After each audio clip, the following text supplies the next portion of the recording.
Hello friends, welcome to chapter 2, that is ERP implementation. This is a part of online faculty development program for this advanced ITT course. I am CA Pankaj Deshpande, your mentor for this session. ERP implementation, what is special about it? Basically, ERP implementation, it is an activity covering all the steps required to be carried out to generate the desired result from the ERP system. In previous session, we have studied what is ERP and what is ERP concept.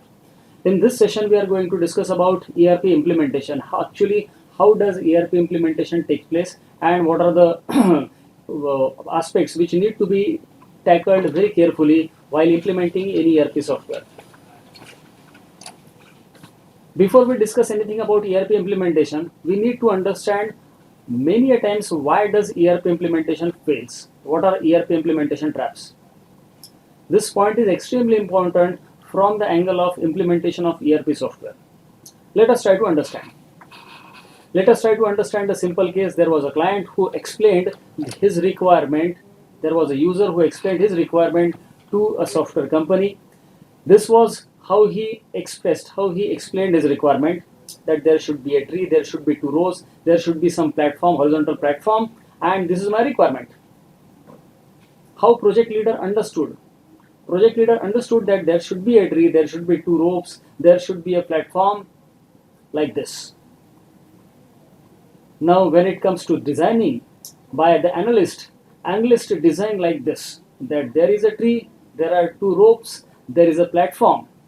But ultimately, he failed to understand that the platform needs to be a swinging platform.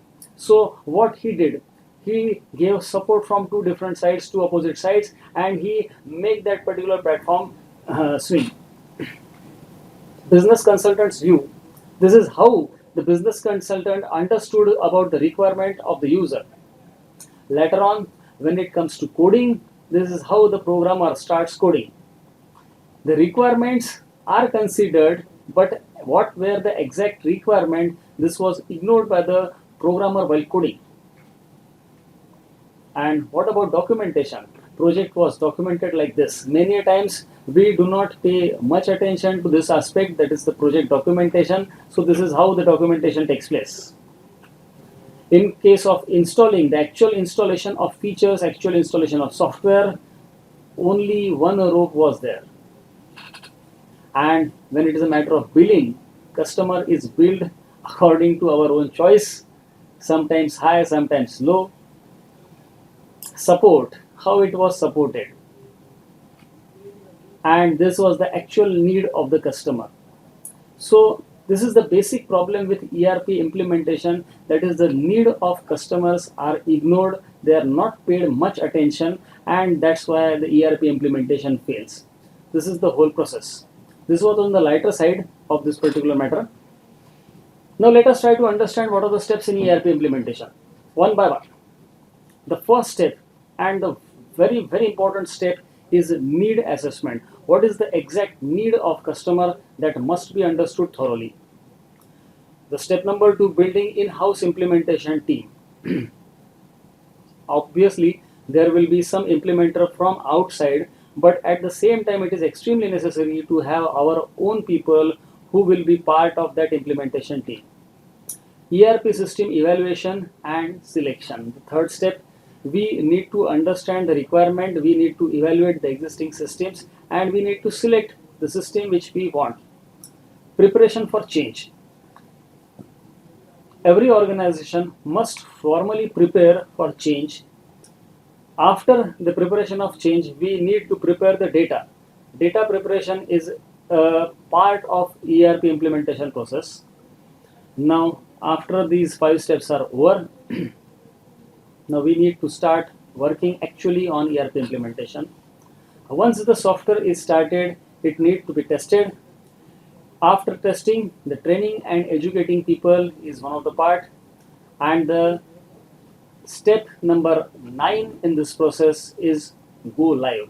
That is, now after implementing, after testing, after training and educating, it is time to go live. And once we are live on the system, ongoing support is extremely necessary. So these are by and large 10 steps in ERP implementation. We will discuss these steps one by one. need assessment. What is need assessment? The first and the foremost part is identifying the core areas, the areas of utmost importance, the areas which need more attention, more time, and more efforts. We need to set the priorities. Priorities means which feature to be implemented first. Are we going to implement production module first? Are we going to implement sales module first? Depending on the priorities, we can decide which area to be considered first. Then standardizing the process. ERP implementation does not only include implementation of software. It may include some processes which are out of the software, which are not directly connected with the technology. These processes may be regarding the purchase process, how the document is to be carried out. Is in case of sale process, what will be the credit policies. Many a times these processes are not standardized in any organization. If it is not standardized, it is the job of the company, job of the organization to first standardize these processes. Remove hurdles. In case there are hurdles in the process, in case there is some confusion, these confusion must be cleared and hurdles must be removed. Building in-house team. This is the step number 2. What is there in building in-house team? First of all, in every organization, there are some people who are really interested in technology. They are really interested in implementing the ERP software. So these people need to be gathered at one place, and they are to be part of in-house implementation team. There must be a leader, and the goal of the team must be crystal clear. What is the objective? It must be crystal clear in the mind of everybody. And one more very important thing, there must be a deadline for implementation of ERP system. So please remember, in-house team is extremely necessary, and there should not be a tussle within the team. It should work like a team, and everybody must be having a common and clear goal in his mind. The third step in ERP implementation. It is now time to evaluate and select the ERP software. Basically, at the time of evaluation, we must consider our demands, our needs, and we must consider the demand and needs along with the software requirement. There are so many different types of software available. We have to consider which software is best for us. If it is working in a very good way for some other company, it is not necessary that it will be a best for us also. Every organization will be having their own requirements, their own demands, their own needs. So it is important to consider the needs along with the software. Now, selecting and implementing ERP. On a lighter note, I would like to say that it is just like marriage. Because whenever it is a matter of marriage, everybody is most careful, most enthusiastic while taking the decision about marriage. Sometimes there is a hesitation also. What is the similarity between marriage and ERP implementation? If you ask somebody what type of bride you wish to have or what type of a groom you wish to have, the people will answer this question like this, because I need a girl like this. So what should be the characteristics? What should be the speciality that must be present in a bride? What should be the criteria for selection of software? Let us compare marriage and software selection. The software must be a reliable one. Secondly, it should be as per our requirement. It should fulfill all our needs. It should be user friendly. It should be versatile. User friendliness and versatility both go hand in hand. User friendly, if it is user friendly, it should be versatile also. If it is versatile, then it should be user friendly also. It should be fast, because the data size will be very high, and it should be able to handle the high data size also. It should be intelligent. Intelligent means in terms of that there should be a lot of reports. It should understand the user requirement, and it should provide all types of facilities, features, reports in the software. Elegant softwares are always welcomed by the users. So software must look beautiful, the font, the color, the placing of fields, design. It should be attractive. It should be compatible. What do I mean to say by compatible? The connectivity of the software with other softwares. For example, Exporting data into Excel. This is a requirement. So software must be compatible with Excel. Importing data from Excel, it is again a matter of compatibility. Importing data in XML format, generating files in PDF, in JPG, this is included in compatibility section. And last but not the least, the software. Despite of all these features, it must be cost effective. So being cost effective adds really value to the software. Even if all the features are there and if it is not cost effective, actually people will not go for it. Now the fourth step, that is preparing for change. Preparation for change actually includes handling of user emotions. Every human being is a different person and every person is having some sort of emotions. It is generally said that change is the only constant thing in life. It is also said that there shall always be a resistance to change. People won't like to come out of their comfort zone.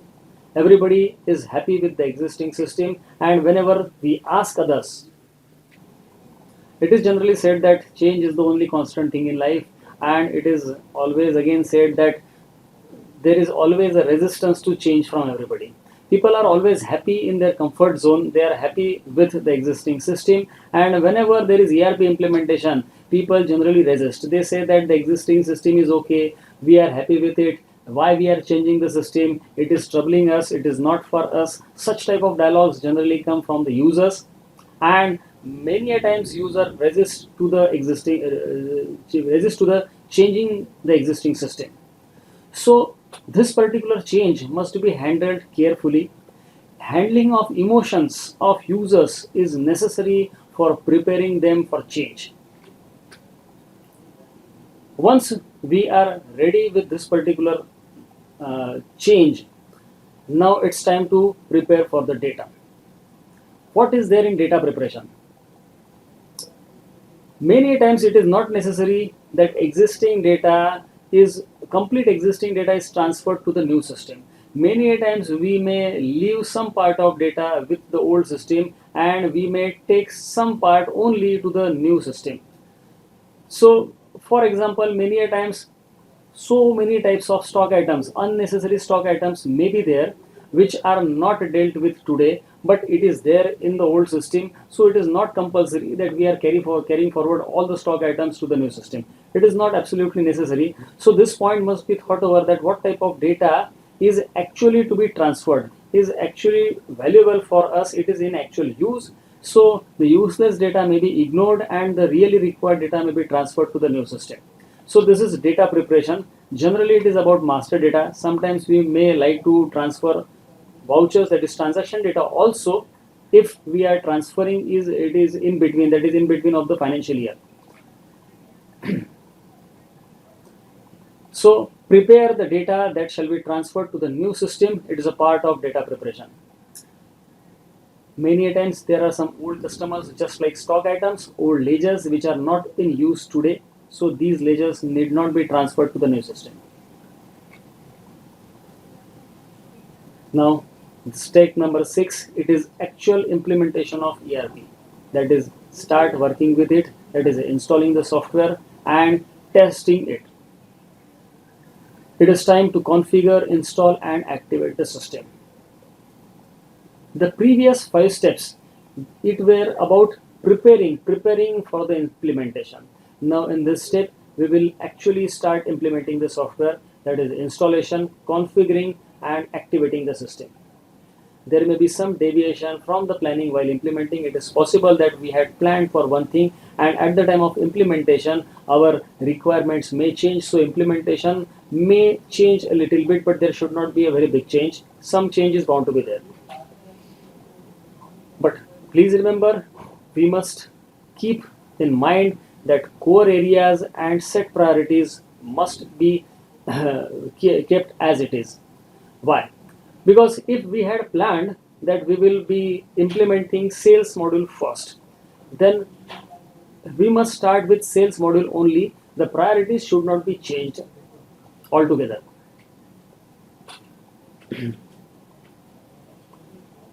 Once the implementation process is over, now it is time to test.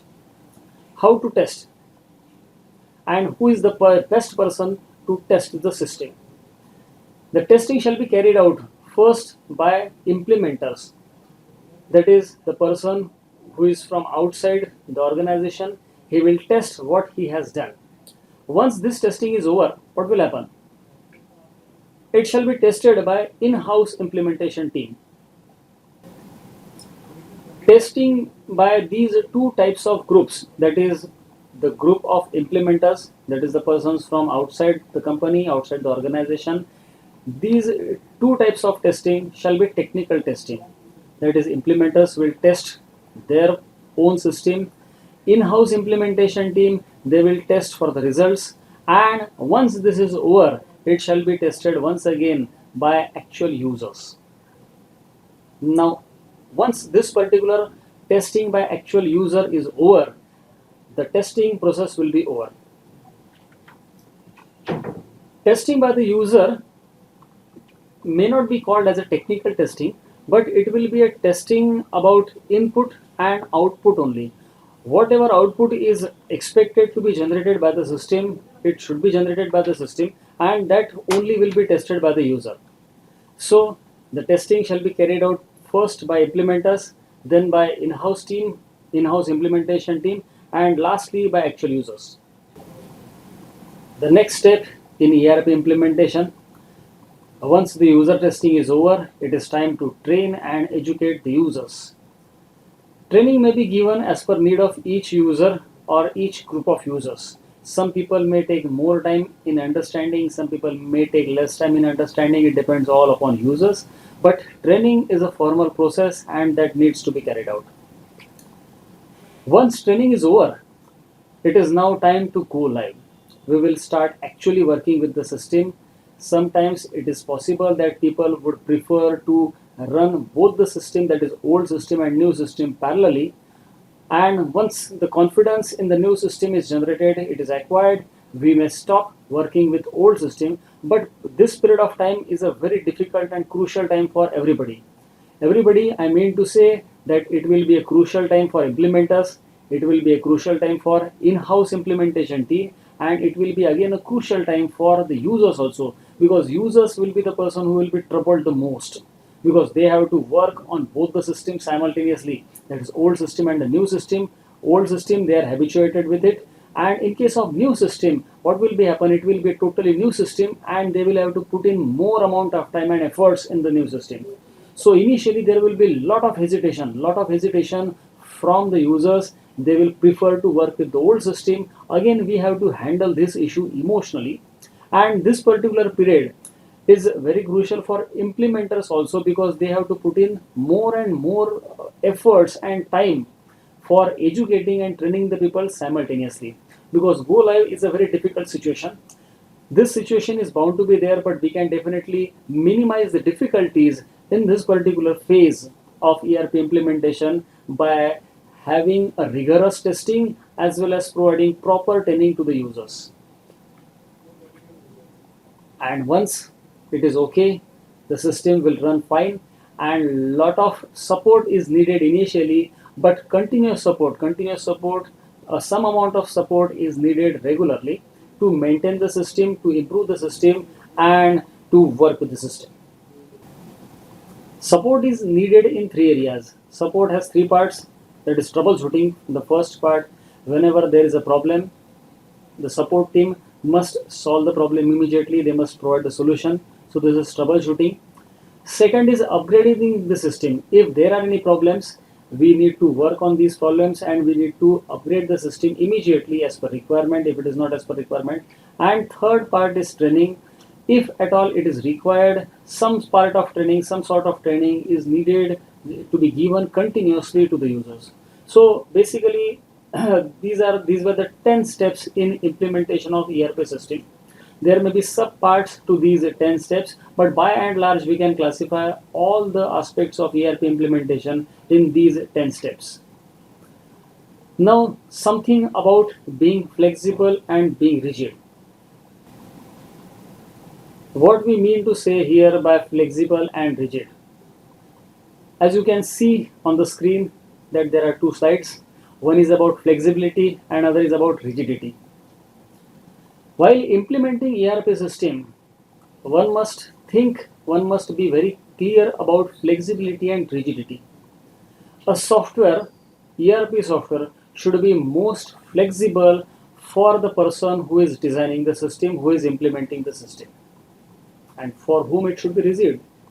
It should be most rigid for the person who is actually using it. I mean to say that for a user, it should be most rigid, and for a person who is implementing the system, it should be a flexible software. Why this is needed? Because, for example, let us say if we are printing a bill, sales bill invoice, what should be the font of company name, what should be the font of customer name, what should be the where should it should be placed, where we will be typing the date, where we will be printing the quantity, the value, the rates, tax classification, where will be the declaration for VAT, etc. Now these aspects should be flexible for the person who is designing the invoice in system. If it is a case of sales order processing, who will generate the order, how it will be generated, what should be the content of the sales order, what should be the field that must be used in the sales order, all these aspects must be flexible for the person who is designing the system. But when it comes to using the system, it should be most rigid. Means, let us take a case that if a person is creating a sales voucher, and if we are following the system of purchase or sales order processing, it should be a compulsion for a user that whenever we record a sale bill, there must be a delivery note before recording of sales invoice. If you wish to record a delivery note, there must be a sales order before you record the delivery note. So this is a process. There must be a sales order first. After a sales order, there must be a delivery note, and after a delivery note, there must be a sales invoice. It is a compulsion for a user to follow the procedure because company requires you to follow the procedure. First, you must prepare a sales order, then you must deliver the goods, and if the goods are delivered, in that case only you are supposed to raise an invoice. If invoice has to be raised, the previous two steps must be followed, and if the user is not following previous two steps, he cannot prepare a sales invoice. This is about rigidity. The same thing, there can be so many examples of rigidity for a user. For example, if you are recording a receipt from a customer, if customer has paid you, it has to be either an advanced or against one particular bill. So if bill or advance, if these two options are not selected while receiving the goods, the user should not be allowed to record the receipt itself. This is about rigidity. So for successful implementation of any type of ERP system, it is necessary to make the system rigid for the user. If user is given freedom to change the procedure, freedom to record the vouchers as per his or her own choice, it will be extremely difficult for anybody to implement ERP system successfully. Let us consider what is the CA's role in ERP systems. CS can really play a very big role in implementation of ERP system. What is it? There can be CS can play a very important role in three different stages. First is before implementation, second is during implementation, and third step is after implementation. Let us discuss all the three cases one by one. Before implementation, understanding the requirements. As we have already discussed, that understanding a requirement is a very crucial and important part. So understanding requirements, who is the better person as far as understanding the requirements of accounting system and ERP system? Obviously the chartered accountant will be in a quite better position to understand the requirements. Now, evaluating the software and vendor. What is the reliability of software as well as vendor? This is again an important aspect. CA, being in the profession, being in accounting profession, is always in a better position to understand it. Resource planning. When it comes to planning the resources for the existing system, it is the job of a chartered accountant which can be performed very well by him or her, that is resource planning and assessment of risk. What is the risk involved in implementation of this ERP system? This can be ascertained by a chartered accountant very easily. During implementation, during the process of implementing ERP system, ensuring master data integrity, it is again a very important aspect. Most of you must be knowing what is the importance of integrity of master data, but still for others who do not understand what is the importance of master data integrity, let me discuss something about it. Master data is that data which remains relatively permanent, which does not change frequently. In any accounting system, there are two types of data. One is called as master data and other is called as non-master data. Master data is that data which does not change frequently, which remains relatively permanent. In accounting system, ledger heads, opening balances of ledgers is called as master data. It is a part of master data. There can be variety of master data like names of cost centers, names of financial groups, voucher types, etc. All these are considered as master data. Master data can be classified in three different types. One is accounting master data, other is inventory master data. Inventory master data is that data which is about inventory. For example, names of godowns, names of stock items, name of stock groups, units of measures. These are the part of inventory master data. There may be a third type of master data that is about payroll master data. Payroll master data includes names of employees, their salary structure, their pay heads. These form part of payroll master data. So by and large, we can classify master data in three types. One is accounting master data, second is inventory master data, and third is payroll master data. Now let us take a case. We are implementing ERP system, and while implementing system, we need to carry forward the closing balances as opening balances in new system. Let us assume that we are shifting in the new system from 1st April 2016. So the closing balances as on 31st March 16 are needed to be carried forward as opening balance on 1st April 16. What care is to be taken? Let us consider the case of financial accounting master data. There are many debtors. You are having certain closing balances with debtors, and this particular balance needs to be carried forward as it is. Now at the time of carry forward of balances, let us assume that there is a debtor ABC Private Limited and we have to receive rupees 1 lakh from him as on 31st March 15, let us say. Now at the time of carry forward of balance, what is to be carry forward? Is it okay to carry forward the closing debit balance of rupees 1 lakh only?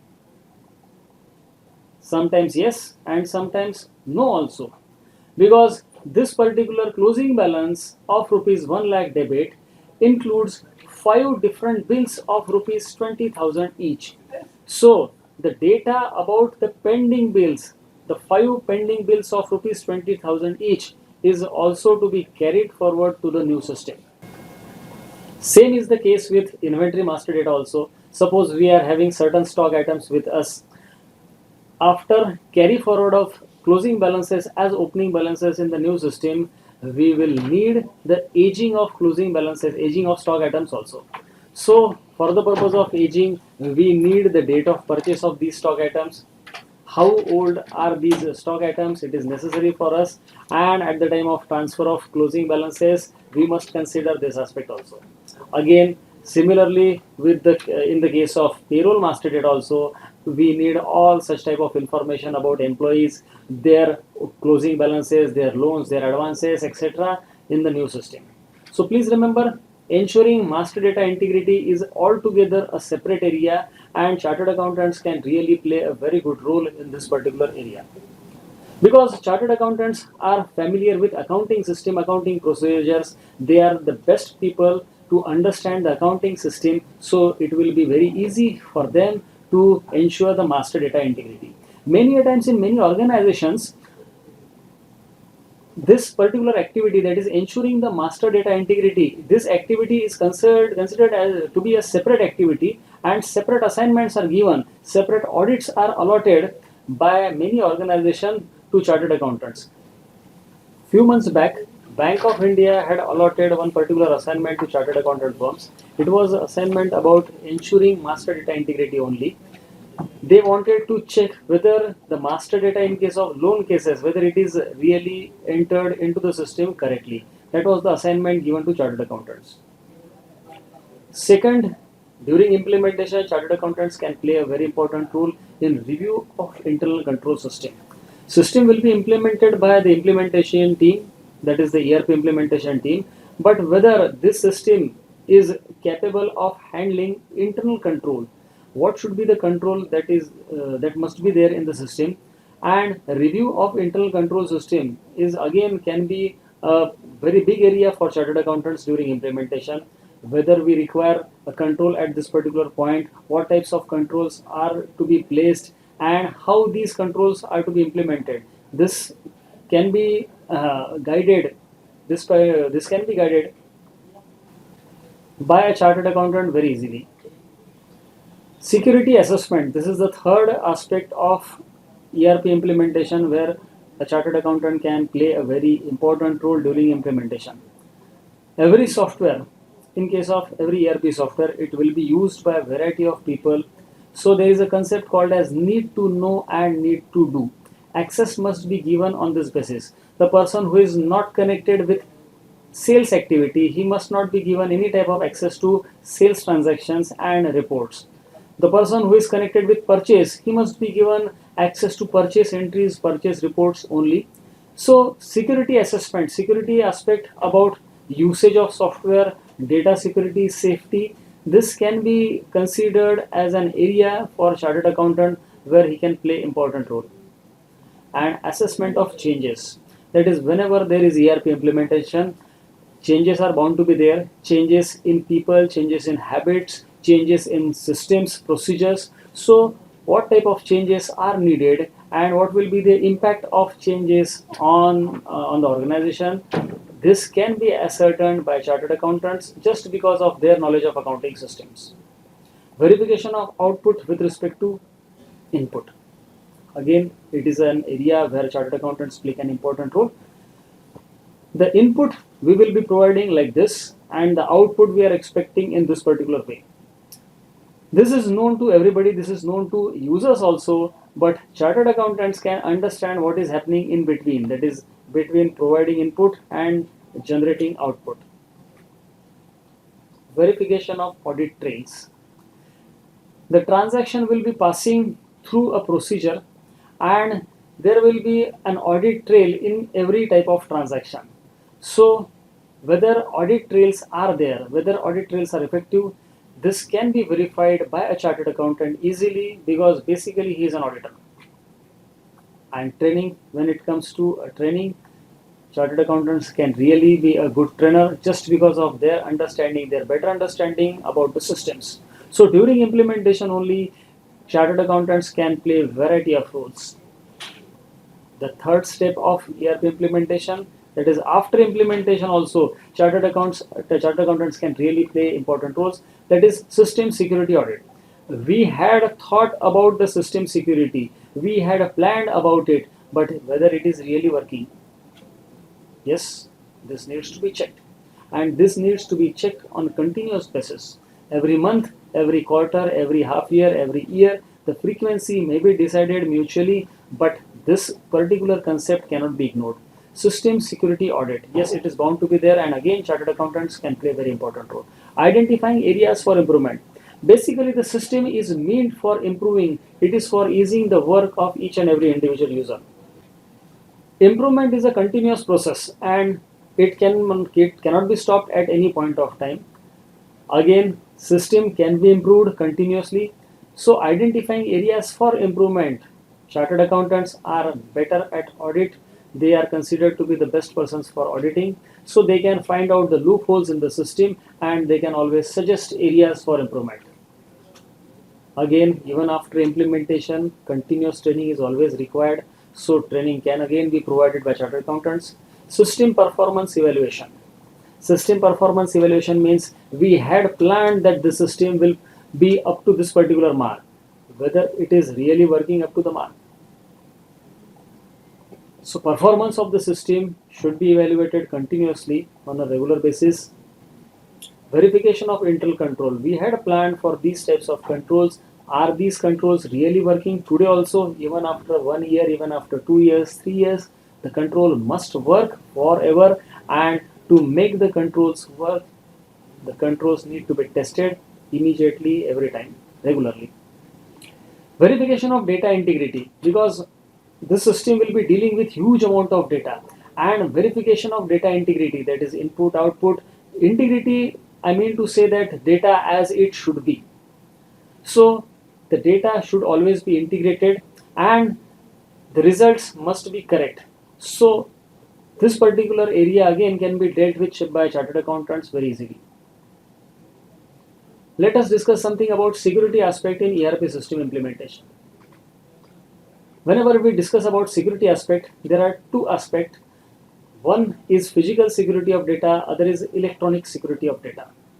And both types of aspects must be dealt with very carefully. Physical security of data, I mean to say that data must be uh, kept safe physically. It includes locking of server room. It includes securing the data physically, that is preventing the damage due to theft, fire, water seepage, voltage fluctuation, etc. So physical security is one of the part of security aspect in ERP. Second is electronic security.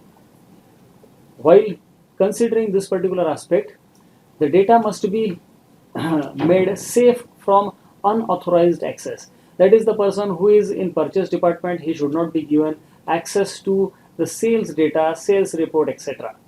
He is not concerned at all with the data that is being maintained by the other departments.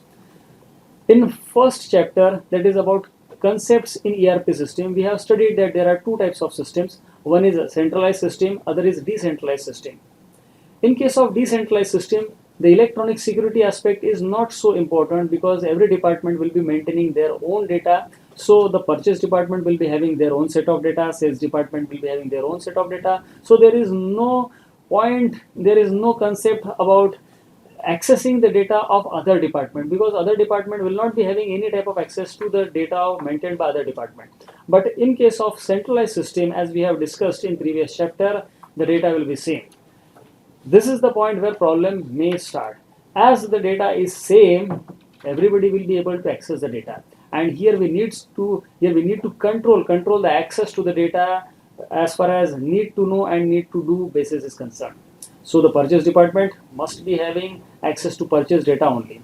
Human resource department, HR department data, they may not be having access, they should not be, rather they should not have any access to the data that is relevant to finance or accounts department. So this is about electronic security of data. This was about implementing the ERP system. There are so many aspects, miscellaneous issues which must be considered in implementation of ERP system. So I hope I was able to discuss these issues with you and you are able to understand this issue. So I'm ending my session here. Thank you very much.